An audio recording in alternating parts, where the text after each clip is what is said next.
Hi everyone, welcome back. Myself Anjita Aravind. Today we are discussing the rest of the endocrine glands, and today's section we are covering the pancreatic islets, gonads, pineal and thymus glands, its physiology, hormonal secretions and functions. First we will look about the pancreatic islets. Pancreas itself says its meaning, that is pan means all and the creas means flesh. So it just looks like a fleshy material, and the pancreas is both an endocrine and exocrine gland, and here we will discuss its endocrine functions only. And first we will discuss about its physiology. It is a flat-ended organ and it measures about 12.5 to 15 centimeter in length, and the pancreas is located in the curve of the duodenum. Duodenum is the first part of the small intestine and it consists of a head, body and a tail region. Here I added the image which will shows the location of the pancreas and also the blood supply to the pancreas. Here we all can see that the head of the pancreas, body and the tail of the pancreas and its blood supply. Now we will discuss the endocrine and exocrine tissues or cells of the pancreas.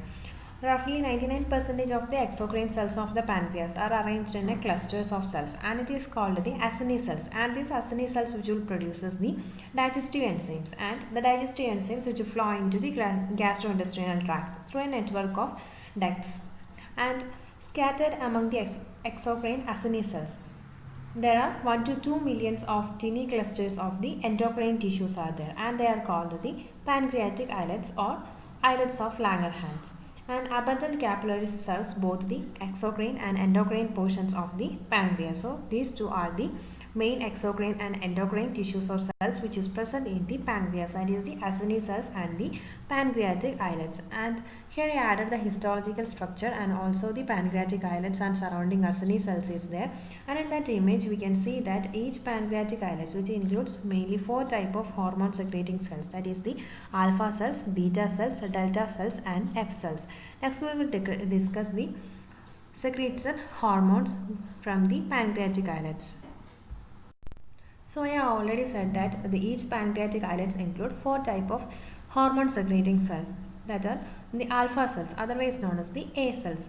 It constitute about 17% of pancreatic islet cells and it secrete glucagon. And second one is the beta cells or the B cells. It constitute about 70% of pancreatic islet cells and secrete insulin hormones. And the delta or D cells is the third one, and it constitute about the 7% of the pancreatic islet cells and it secrete somatostatin. And the last cells are the F cells, and it constitute the remainder part of the pancreatic islet cells and it secrete pancreatic polypeptide. Next we will discuss the functions of these 4 hormones in our body. Here I added an image of a table which will show a summary of pancreatic islets hormones, and I taken this table from Totora textbook. If the clarity of the image is less, then you can refer the textbook. And here I added the 4 hormones and its control of secretion and the principal action. And the interaction of the 4 pancreatic hormones are complex and are not completely understood. And we all know that the glucagon which raises the blood glucose level, but the insulin which lowers the blood glucose levels. When we consider the somatostatin, it acts in a pancreatic manner to inhibit both the insulin and glucagon released from the neighboring beta and alpha cells. So somatostatin which is secreted from the delta cells, it helps to regulate the release of insulin and glucagon release from the neighboring alpha and beta cells which will secrete the glucagon and insulins. And the somatostatin which also act as a circulating hormone to slow the absorption of nutrient from the gastrointestinal tract, and also the somatostatin inhibit the secretion of the growth hormone too. And the last one is the pancreatic polypeptide which is secreted from the F cells of the pancreatic islets, and it inhibits the somatostatin secretion and also gallbladder contraction and the secretion of digestive enzymes by the pancreas. So this is the main functions of the 4 hormones.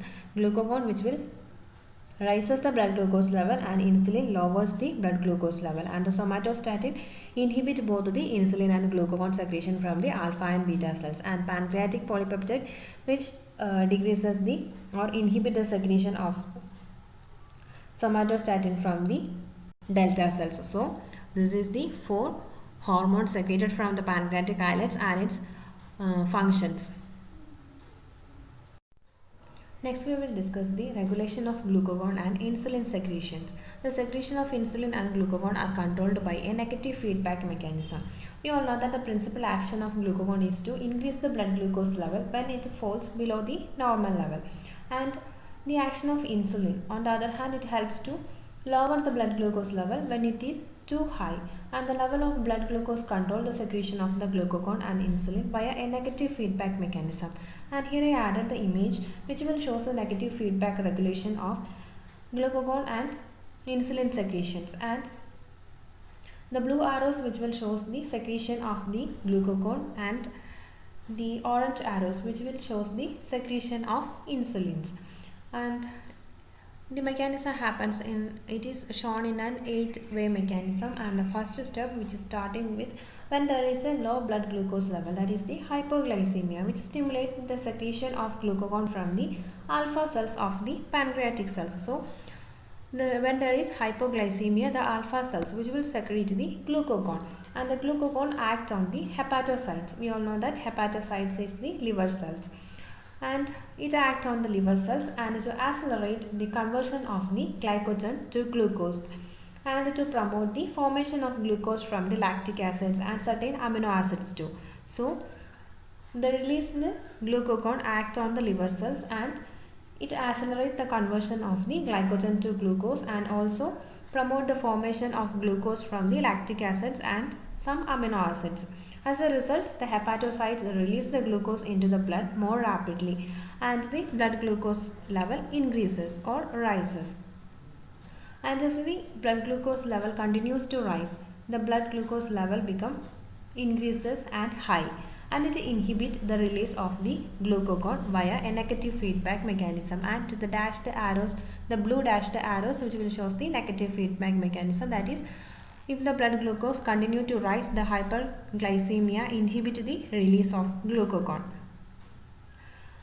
And next we will discuss the insulin secretion, that is the high blood glucose, that is hyperglycemia, which will stimulate the secretion of the insulin by beta cells of the pancreatic islets. That is, hyperglycemia causes the secretion of insulin from the beta cells, and insulin acts on various cells in the body to accelerate the facilitated diffusion of the glucose into cells, that is, to speed the conversion of glucose into glycogen, and also to increase the uptake of amino acids by the cells, and to increase the protein synthesis, and to speed the synthesis of fatty acid, that is lipogenesis is increased, and to slow the conversion of glycogen to glucose, and to slow the formation of glucose from lactic acid and amino acids. Thus the blood glucose level falls, that is, the glucose production is or glucose synthesis is decreased, and it is converted into glycogens and fatty acids or fatty acid synthesis. These all are decreased, and the blood glucose level falls. And if the blood glucose level drops below the normal, and the low blood glucose inhibit the release of insulin, that is the negative feedback. The orange color dashed arrows shows the negative feedback mechanism and stimulate the release of the glucagon. So this is the regulation or negative feedback regulation of the secretion of glucagon and insulin from the pancreatic islets. That's all about the pancreatic islets. Next we'll discuss the next endocrine gland, that is the gonads. Gonads which may contain the ovaries and testes. In a single page I added the intro portion and the hormones which is secreted from the gonads and also its principal actions too. So the gonads are the organs that produce the gametes. Gametes means the sperm in male and oocytes in the female, and in addition to their reproductive function, the gonads also secrete some hormones. And the ovaries, we all know that ovaries are a paired oval bodies which is located in the female pelvic cavity, and it produces several steroid hormones including 2 estrogen and progesterone. 2 estrogens, namely the estradiol and the estrone. And these female sex hormones along with the FSH and LH, which is secreted from the anterior pituitary, regulate the menstrual cycle and maintain the pregnancy and prepare the mammary glands for lactation, and they also promote the enlargement of breast and widening of the hip at puberty and help to maintain the female secondary sex characteristics. And also the ovaries produces the hormone inhibin. Inhibin is a protein hormone and that inhibit the secretion of follicle stimulating hormones, and during the pregnancy time the ovary and the placenta produces another peptide hormone that is called the relaxin, and which increases the flexibility of the pubic symphysis during pregnancy and helps to dilate the uterine cervix during labor and delivery time. And these actions which will helps to aid the baby passage by enlarging the birth canal. And the next one is the male gonads. Male gonads means the testis. Testis is an oval gland that lies in the scrotum, and the main hormone produced and secreted by the testis is the testosterone and androgen or the male sex hormone. The testosterone stimulates the descent of the testis before birth and regulate the production of sperm and stimulate the development and maintenance of the male secondary sex characteristics such as the braid growth and deepening of voice. And the testis also produces inhibin, which inhibits the secretion of the follicle stimulating hormones from the anterior pituitary. These all are we detailedly discussed in the reproductive chapter. So if you have any further doubts, you can refer the videos.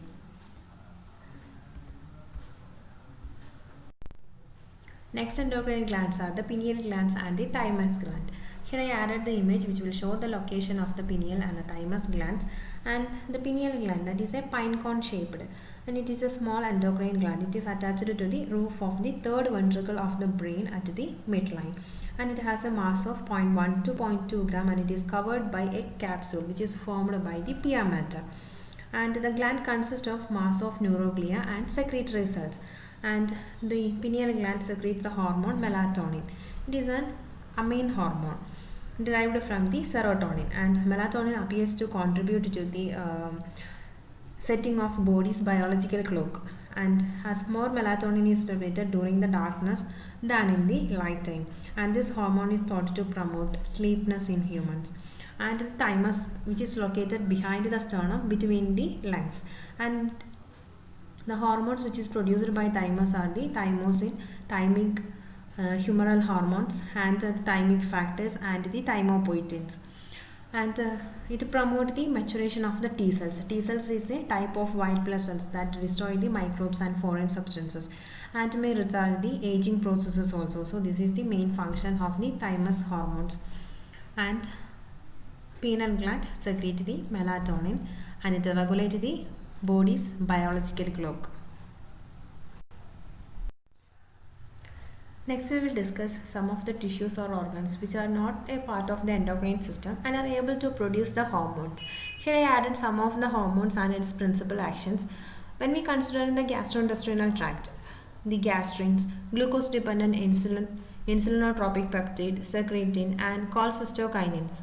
These are some of the hormones secreted from the GIT, and the gastrin which will promote the secretion of the gastric juice and increase the movement of the stomach, and the GIP which will stimulate the release of insulin by the pancreatic beta cells, and secretin stimulate the secretion of pancreatic juice and biles, and cholecystokinin which will stimulate the secretion of the pancreatic juice. So these are the hormones which is secreted from the GIT. GIT is not an part of the endocrine system. And the placenta which will secrete the hormone human chorionic gonadotropin HCG, stimulate the corpus luteum in ovary to continue the production of the estrogen and progesterone to maintain the pregnancy. And placenta also secrete the hormone estrogen and progesterones and also human chorionic somatomammatropins.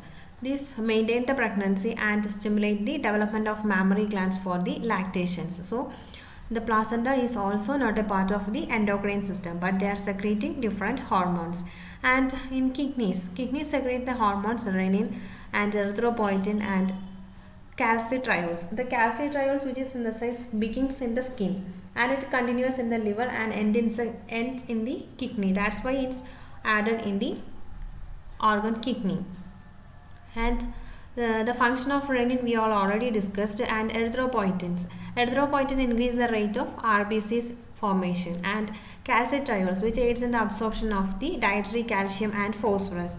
And when we considering the heart is secreting mainly an atrial natriuretic peptide or ANP. It decreases the blood pressure, and adipose tissues is secreting the hormone leptins. They suppresses the appetite and may increases the FSH and LH activities. So these are the hormones which is secreted from different organs, but they are not a part of the endocrine system. But they have the ability to produce the hormones, and their principal action is given here. Here I added a short note on the eicosanoids and growth factors for your knowledge. That is, the two families of eicosanoid molecule, the prostaglandin and leukotrienes, are found in the whole body cells except the red blood cells, and where they act as local hormones in response of the chemical and mechanical stimulus. So the eicosanoids, they locally acting hormones, and they are derived from 20 carbon fatty acid arachidonic acids. And when we talking about the growth factors, we all know that some of the hormones which may stimulate the cell growth and cell divisions, just like insulin like growth factor, thymosin, insulin, thyroid hormone, and human growth hormones, and also prolactin. These all are stimulate the cell growth and cell divisions, in addition to several more recently developed hormones which are known as the growth factors, play an important role in the tissue development and growth and repair, tissue repair. All these are controlled by these growth factors, and the growth factors are mitogenic substances because they cause growth by stimulating the cell division. That's why they are known as the mitogenic substances, and many growth factors act locally as autograin and paragrain. So here I added some of the examples of the growth hormones, such as epidermal growth hormone, platelet derived growth factor, fibroblast growth factor, and nerve growth factor, tumor angiogenesis factors, and transforming growth factors, and the cells which way produces these growth factors, and their functions is given on the right side. So you just go through these two topics, that is the eicosanoids and growth factors. So today we discussed about the pancreatic islets, ovaries and testes, and the pineal and thymus glands, and also the other endocrine tissues and organs, eicosanoids and growth factor we already covered. So now we completed the whole endocrine system, and on the next session we will start a new chapter. Thank you all for your kind attention.